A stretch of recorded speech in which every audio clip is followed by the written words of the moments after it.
So my name is James. Call myself the friendly neighborhood addict. I struggled with addiction for 16 years of my life.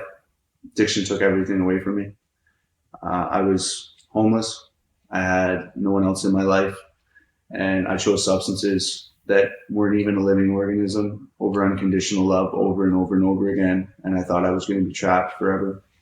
I reached my rock bottom, and my rock bottom brought me to treatment. I went to treatment. I was at two different places, but the last one that I ended up in was in Brockville, Ontario, where I am now currently. And I spent 363 days inside of a treatment center where I got to learn how to live again and to learn that I don't need substance to have substance in my life. I finished treatment and I was never good in school, and I decided to take a program in St. Lawrence College here in Brockville. And it was the first year that they were implementing it, and it was called the Mental Health and Addictions Worker Program. I went into that program not even thinking that I was going to be able to pass, let alone get through 4 semesters and a placement. But I was able to graduate that program with distinction.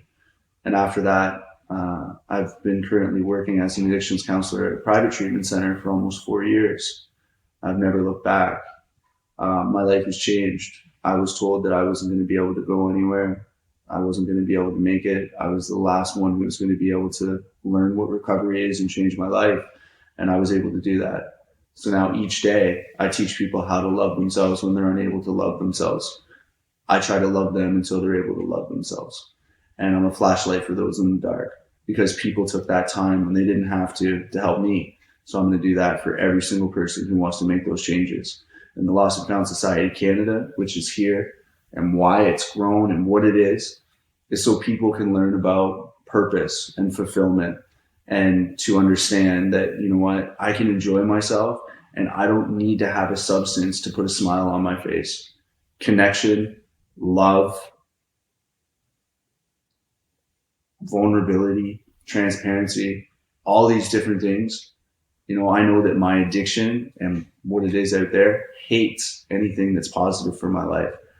So we have a safe place for people to be able to go to, and they get to enjoy themselves and really be able to see that this might be a cool life to continue to be in. Then I feel like I've done the right thing.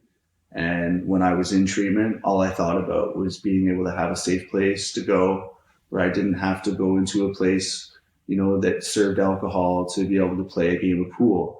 You know, I wanted to be able to go into a place where I could have recreational fun and maybe play arcade games or maybe play pool, and, you know, go to a meeting and not just have to leave after a meeting's done, but to hang out and sit and chat with people, you know, because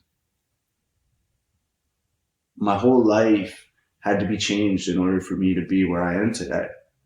And I need to continue to have new hobbies and interests and learn more. And I'm able to do that in this safe space, because I know that people are getting something from it.